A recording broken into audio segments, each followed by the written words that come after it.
Todos os caminhos levam a Roma. Capítulo 4. Ensinar e viver a aliança em família. Scott. Comecei a minha atividade como pastor na Virgínia pregando um sermão dominical de cerca de 45 minutos e dirigindo 2 estudos bíblicos semanais.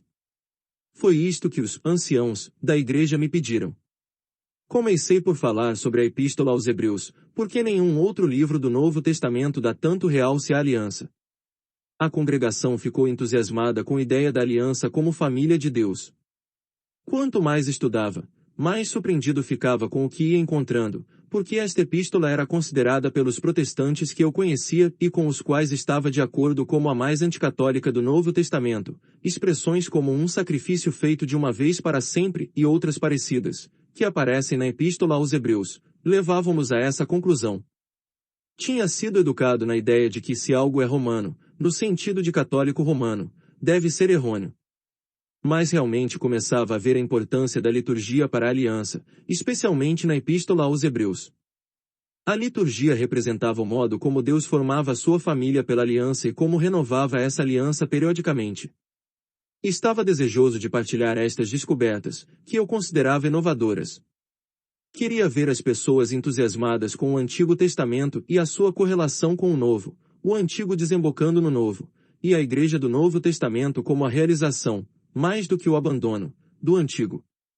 No entanto, à medida que aprofundava no estudo, começou a insinuar-se na minha mente um pensamento inquietante. As ideias inovadoras, que pensava ter descoberto, na realidade já tinham sido antecipadas pelos primeiros padres da Igreja. Senti-me abalado por essa experiência uma e outra vez. Não andaria simplesmente a reinventar a roda. Comecei a sentir curiosidade.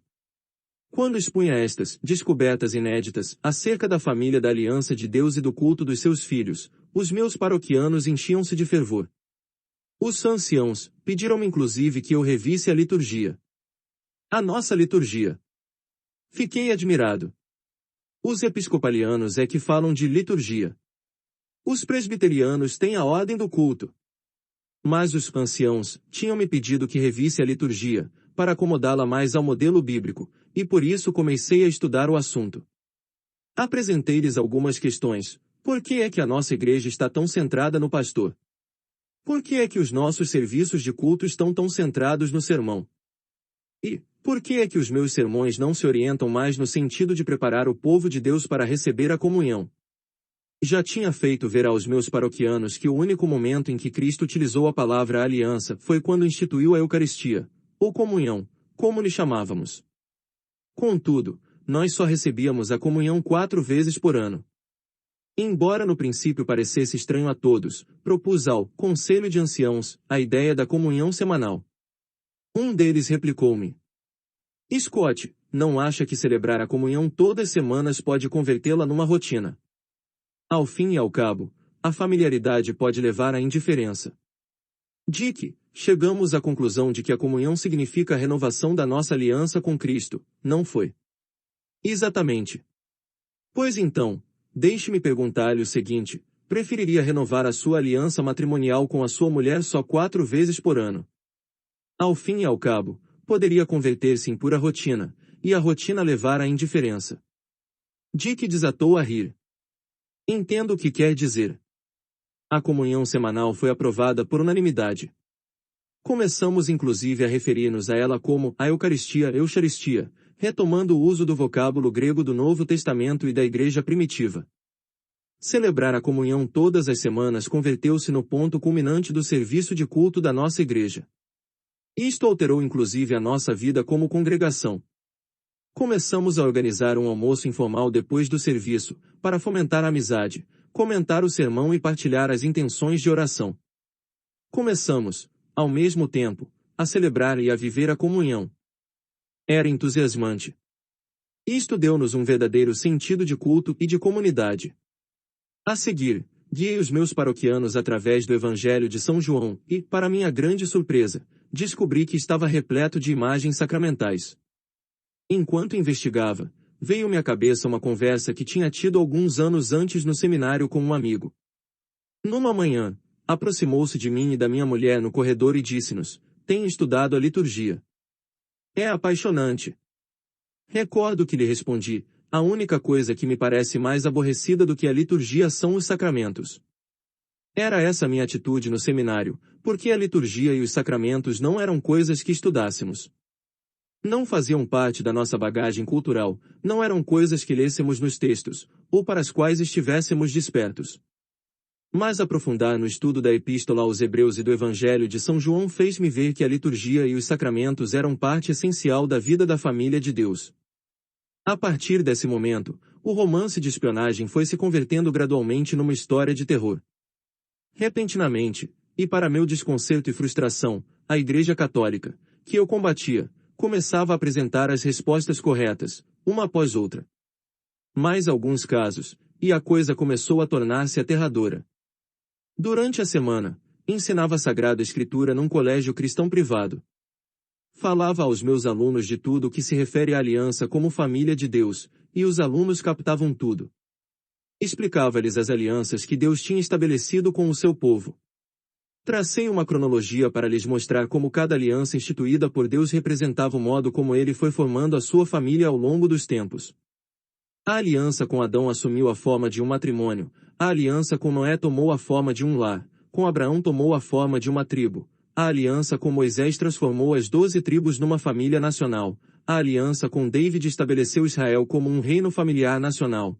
Em contrapartida, Cristo instituir a nova aliança como a família mundial, ou católica, do grego católicos, de Deus, de modo a compreender todas as nações e todos os homens, tanto judeus como gentios. Os estudantes ficaram entusiasmados. Isso dava um novo sentido à Bíblia como um todo. Um aluno perguntou: que forma tem essa família mundial? Desenhei uma grande pirâmide no quadro e expliquei. Seria como uma grande família espalhada por todo o mundo, com diferentes figuras paternas em cada nível, encarregadas por Deus de administrar o seu amor e a sua lei aos seus filhos. Um dos estudantes católicos comentou em voz alta: essa pirâmide parece-se muito com a Igreja Católica, com o Papa no vértice. Ah, não. Repliquei rapidamente: o que eu estou apresentando aqui é justamente um antídoto contra o catolicismo. Isso era o que eu pensava, ou pelo menos tentava pensar. Além disso, o Papa é um ditador, não um pai. Mas Papa significa pai. Não é verdade, apressei-me a corrigir. Significa sim, respondeu em coro um grupo de estudantes. Muito bem, os católicos tinham razão em mais um ponto. Podia admiti-lo, mas sentia-me muito assustado. Mal sabia o que estava para chegar. Durante o almoço, uma das alunas mais adiantadas aproximou-se de mim. Em nome de um pequeno grupo que estava no canto atrás de mim, anunciou: fizemos uma votação, e o resultado é unânime. Pensamos que o professor vai se tornar católico. Desatei a rir, bastante nervoso. Que absurdo! Exclamei, enquanto um arrepio me passava pelas costas. Esboçou um sorriso cheio de cumplicidade, encolheu os ombros e voltou para o seu lugar. Ao voltar a casa à tarde, ainda me sentia atordoado. Disse a Kimberly: nem imagina o que a Rebeca me disse hoje. Veio me dizer que um grupo de estudantes apostou que vou me converter num católico romano. Você é capaz de imaginar alguma coisa mais absurda? Esperava que Kimberly risse comigo, mas ela limitou-se a olhar-me de forma inexpressiva e a dizer: e você vai? Não podia acreditar. Como é que ela era capaz de pensar que eu atraiçoaria a verdade da Escritura e da Reforma tão facilmente? Senti-me como se tivessem me enfiado uma faca nas costas. Como é que você pode dizer isso? Balbuciei: isso é renegar a sua confiança em mim como pastor e como professor. Católico, eu. Amamentará-me com as obras de Lutero. O que é que você queria dizer? Eu estava habituada a considerar você como um homem profundamente anticatólico e comprometido com os princípios da Reforma. Mas ultimamente escuto você falar demais de sacramentos, liturgia, tipologia e Eucaristia. Então, Kimberly acrescentou algo que nunca esquecerei. Às vezes, penso que você poderia ser o Lutero ao contrário. Lutero ao contrário. Não fui capaz de dizer mais nada. Fui para o escritório, fechei a porta e deixei-me cair sobre a cadeira da escrivaninha, tremendo. Lutero ao contrário. Senti-me atordoado, desconcertado, confuso. Talvez estivesse perdendo a minha alma. Talvez estivesse atraiçoando o Evangelho. Sempre tinha querido ser um servo da palavra de Deus, e até esse momento pensava que era. Mas para onde ela estava me conduzindo? Lutero ao contrário. Essas palavras ficaram ecoando no meu cérebro. Já não era só uma questão de mera especulação teológica. Precisamente umas semanas antes, Kimberly tinha dado à luz o nosso filho, Michael. Nunca esquecerei o sentimento de ser pai pela primeira vez. Contemplei o meu filho e dei-me conta que o poder de dar vida que tem a aliança era muito mais do que uma teoria. Enquanto o tinha nos braços, perguntei a mim mesmo a que igreja pertenceria ele, ou os seus filhos e netos. Afinal de contas, era pastor de uma igreja presbiteriana, a Igreja Presbiteriana de Trinity, que se tinha separado de um grupo separado, a Igreja Presbiteriana Ortodoxa, que por sua vez se tinha separado de outra igreja, a Igreja Presbiteriana dos Estados Unidos, e tudo no mesmo século. Não era por acaso que nos chamávamos a nós mesmos como a divisão dos P. Formar a minha própria família fez crescer em mim um anelo de unidade da família de Deus mais profundo do que nunca. Pelo bem da minha família e da sua, rezava para que o Senhor me ajudasse a crer, a viver e a ensinar a sua palavra, fosse qual fosse o preço. Queria manter o coração e a mente completamente abertos à Sagrada Escritura e ao Espírito Santo, e a todas as fontes que me levassem a um conhecimento mais profundo da palavra de Deus. Nessa época, eu fora também contratado como formador em tempo parcial num seminário presbiteriano local. O tema da minha primeira aula foi o Evangelho de São João, sobre o qual estava pregando também uma série de sermões na igreja. No meu estudo, ia um par de capítulos adiantado em relação às aulas. Quando, na preparação, cheguei ao capítulo 6, tive que dedicar semanas de cuidadosa investigação aos seguintes versículos, Jó 6, 52 e 68. Discutiam então os judeus uns com os outros, dizendo, como pode ele dar-nos a comer a sua carne? Disse-lhes Jesus, em verdade vos digo, se não comerdes a carne do Filho do Homem e não beberdes o seu sangue, não tereis a vida em vós. Quem come a minha carne e bebe o meu sangue tem a vida eterna, e eu ressuscitá-lo-ei no último dia. Porque a minha carne é verdadeira comida e o meu sangue é verdadeira bebida. Quem come-a minha carne e bebe o meu sangue permanece em mim e eu nele. Assim como o Pai, que vive, me enviou, e eu vivo pelo Pai, assim também o que me come viverá por mim. Este é o pão que desce do céu, não é como o que comeram os vossos pais e morreram, o que come deste pão, viverá eternamente. A partir de então muitos dos seus discípulos retiraram-se e já não andavam com ele. Por isso, Jesus disse aos 12, também vós quereis ir embora? Mas Simão Pedro respondeu, Senhor, a quem iríamos? Tu tens palavras de vida eterna. Comecei imediatamente a questionar o que os meus professores tinham me ensinado e o que eu próprio pregava à minha congregação sobre a Eucaristia como um mero símbolo, um símbolo profundo, certamente, mas apenas um símbolo. Depois de muita oração e de muito estudo, acabei por reconhecer que Jesus não podia falar simbolicamente quando nos convidou a comer a sua carne e a beber o seu sangue. Os judeus que o ouviam não teriam ficado ofendidos nem escandalizados com um mero símbolo. Aliás, se tivessem interpretado mal Jesus, tomando as suas palavras à letra quando ele queria que as palavras fossem tomadas em sentido figurado, teria sido fácil ao Senhor esclarecer esse ponto.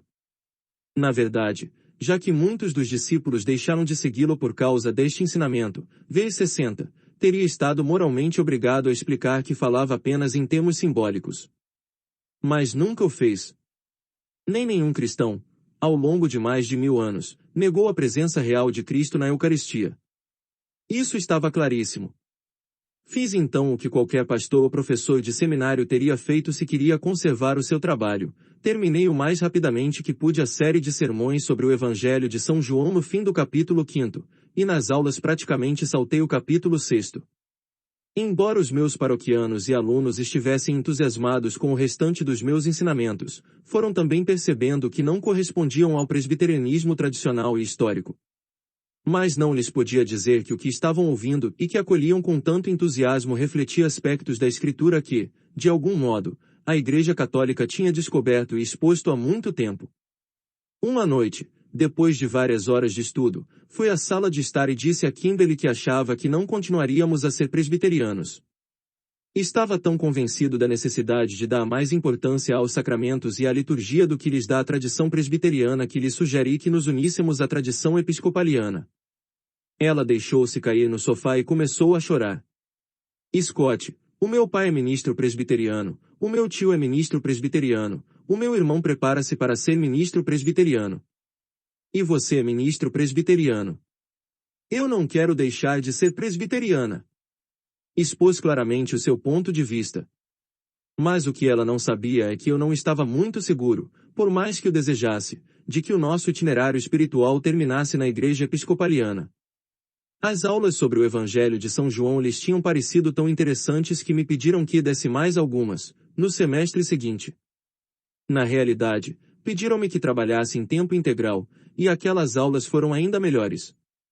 Nas aulas de História da Igreja, um dos melhores alunos, um ex-católico, expôs um trabalho sobre o Concílio de Trento, e quando acabou me fez uma pergunta embaraçosa, que nunca tinha ouvido. Disse, Vespa Socrática, sempre fazendo perguntas incômodas, mas esta nunca me tinha ocorrido. Respondi o que qualquer professor apanhado desprevenido responderia, que pergunta tão tola. Mas, assim que essas palavras saíram da minha boca senti-me derrotado, pois tinha prometido a mim mesmo que, como professor, nunca usaria essa expressão. O aluno não se acovardou. Sabia que não era uma pergunta tola e, olhando-me de frente, desafiou-me. De acordo, mas então me dê pelo menos uma resposta tola. Disse-lhe.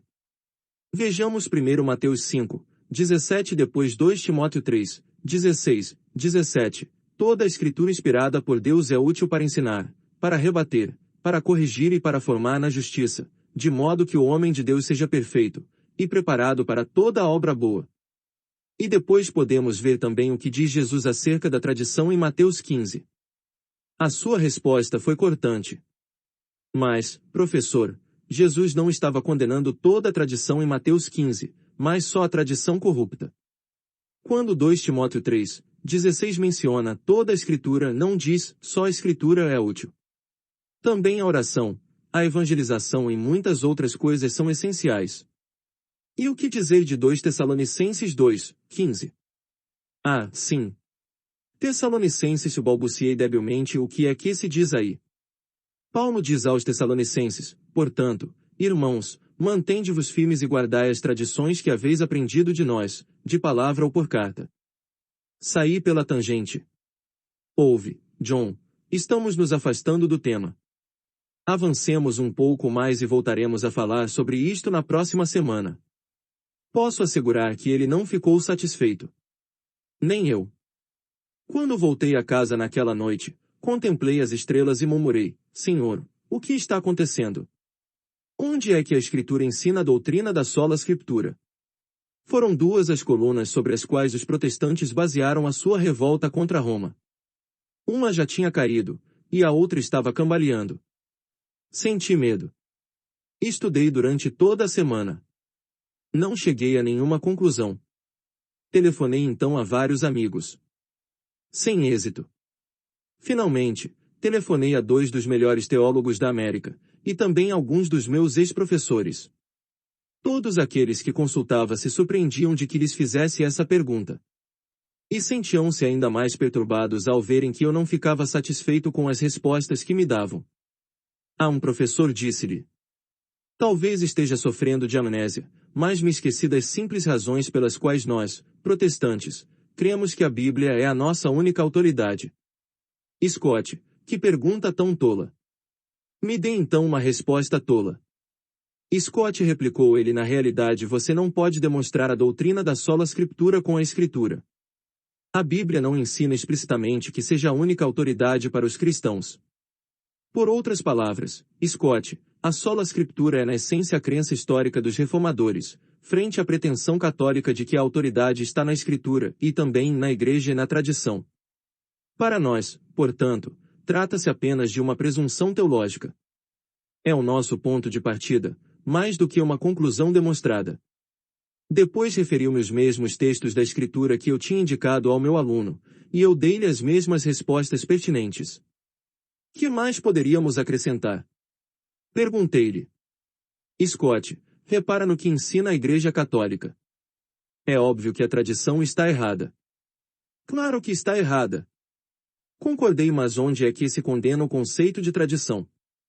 E por outro lado, o que é que quis dizer Paulo quando pedia aos Tessalonicenses que se ajustassem à tradição, tanto escrita como oral? Continuei a pressionar, não é irônico. Nós insistimos em que os cristãos só podem acreditar no que a Bíblia ensina, mas a própria Bíblia não ensina que ela seja a única autoridade. Perguntei a outro teólogo. Qual é para você o pilar e o fundamento da verdade? A Bíblia, evidentemente. Então por que é que a Bíblia diz em 1 Timóteo 3:15 que a Igreja é o pilar e o fundamento da verdade? Você me confunde, Scott. Eu é que me sinto confundido. Mas, Scott, que igreja? Quantos candidatos a esse lugar existem? Quero dizer, quantas igrejas dizem que são a coluna e o fundamento da verdade? Quer dizer que você está se convertendo num católico romano? Espero que não. Senti que o chão tremia, como se alguém estivesse puxando o tapete mesmo debaixo dos meus pés. Era a pergunta mais importante, e ninguém tinha uma resposta. Pouco depois, o presidente do conselho diretor do seminário veio me convidar, em nome dos outros membros, a aceitar um lugar em tempo integral como decano do seminário. A oferta devia-se ao fato de os meus cursos terem recebido muito boa aceitação e os estudantes estarem entusiasmados. Era o trabalho que sonhava ter quando tivesse 50 anos. E me ofereciam de mão beijada com a madura idade de 26 anos. Embora não pudesse explicar o porquê, tive que recusar. Quando cheguei em casa, falei dessa oferta à minha mulher. Kimberly, não há nada no mundo que eu gostaria tanto de fazer como ensinar num seminário. Mas quero estar certo de que ensino a verdade. Porque um dia vou comparecer diante de Cristo para lhe dar contas do que ensinei ao seu povo. E não me servirá de nada escudar-me atrás da minha igreja e dos meus professores. Terei de ser capaz de olhá-lo nos olhos e de lhe dizer, Senhor, ensinei tudo o que tu me ensinaste através da tua palavra. Mas agora, Kimberly, já não estou seguro de qual é esse ensinamento, e não posso continuar a transmiti-lo enquanto não estiver seguro. Cruzei os braços e preparei-me para a sua resposta. Ela respondeu de forma cortês. Isto é o que mais admiro e respeito em você, Scott. Mas isso significa que temos de pedir ao Senhor que nos ajude a encontrar um emprego. Deus a abençoe. Esta conversa conduziu-nos a outra penosa decisão, comunicar a minha renúncia como pastor aos anciãos da Igreja Presbiteriana de Trinity. Naquele momento não sabia o que iria fazer, mas sabia que tinha que manter a integridade. Não podia exercer como pastor nem pregar enquanto não estivesse com as coisas mais claras. Kimber e eu recorremos ao Senhor, através da oração, para saber que passo dar. Tudo o que sabia era que queria acreditar, entender, ensinar e amar tudo o que Deus revelou na sua palavra.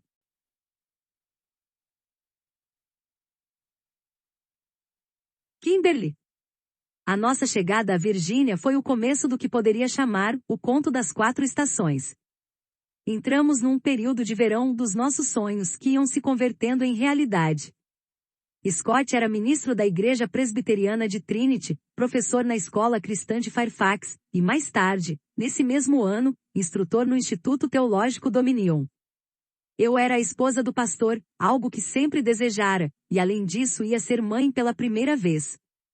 Scott pregava e ensinava, após muitas horas de estudo e de preparação, e eu sentava-me encantada para ouvi-lo. Fizemos também muitos novos amigos, ao mesmo tempo que continuávamos a manter contato com antigos colegas do seminário que acabavam de ser alocados nos arredores, o que nos ajudou muito a adaptar-nos à mudança. Em 4 de dezembro de 1982 nasceu Michael Scott. E como mudou o nosso casamento! Tudo na nossa vida começou a adquirir um novo sentido porque queríamos partilhá-lo com ele. Era tão impressionante ter uma criança pequena a quem cantar, com quem rezar, e a quem dizer tudo o que me vinha à cabeça acerca de Deus. Scott e eu tínhamos que lutar dia a dia, e noite a noite, contra os traços de egoísmo, que ainda não tínhamos detectado em nós, e isto por sua vez serviu-nos para conhecer o Senhor de um modo mais profundo do que antes. Scott começou a estudar mais a fundo a liturgia, e a fazer alterações interessantes no nosso serviço de culto. Passamos a ter a comunhão semanal, o que era algo insólito numa igreja presbiteriana. Mas embora recebêssemos a comunhão com mais frequência, continuávamos a acreditar que era apenas uma representação simbólica do sacrifício de Cristo, e nada mais. Contudo, o estudo que Scott fazia do Evangelho de São João e da Epístola aos Hebreus, para preparar as suas aulas e sermões, sugeria-lhe novos temas de meditação, o que, por vezes, era muito inquietante para ele. Scott ia buscar muitas ideias nos primeiros padres da igreja, e começou a expô-las nos sermões. Foi algo inesperado para ambos, porque não tínhamos lido praticamente nada dos padres da igreja durante os anos do seminário. Na verdade, no último ano nos tínhamos queixado, entre amigos, de um certo romanismo latente, quando um sacerdote anglicano propôs um seminário sobre os primeiros padres da igreja. E agora aí estava Scott citando-os nos sermões. Uma noite saiu do escritório e disse-me: Kimberly, tenho que ser sincero contigo. Você conhece algumas das dúvidas com que me tenho debatido, e as perguntas para as quais não consigo encontrar resposta. Não sei quanto tempo mais continuaremos a ser presbiterianos. Talvez tenhamos que nos tornar episcopalianos. Afundei-me na cadeira e comecei a chorar. Pensei, se quisesse ser episcopaliana teria casado com um episcopaliano. Não quero ser episcopaliana. Onde Scott iria parar nesta peregrinação? Só estava segura de uma coisa, ele nunca pensara seriamente que os católicos pudessem ser cristãos, pelo que não havia a menor possibilidade de que isso viesse a acontecer. Chegou então essa noite decisiva em que um estudante, ainda por cima, um ex-católico, lhe perguntou onde é que a Bíblia ensina a doutrina da sola scriptura. Enquanto Scott procurava uma resposta para dar ao jovem, partilhou comigo a sua preocupação primordial. A separação entre protestantes e católicos no tempo da Reforma assentava em dois princípios fundamentais, que somos justificados unicamente pela fé, e que a nossa única autoridade é a Escritura.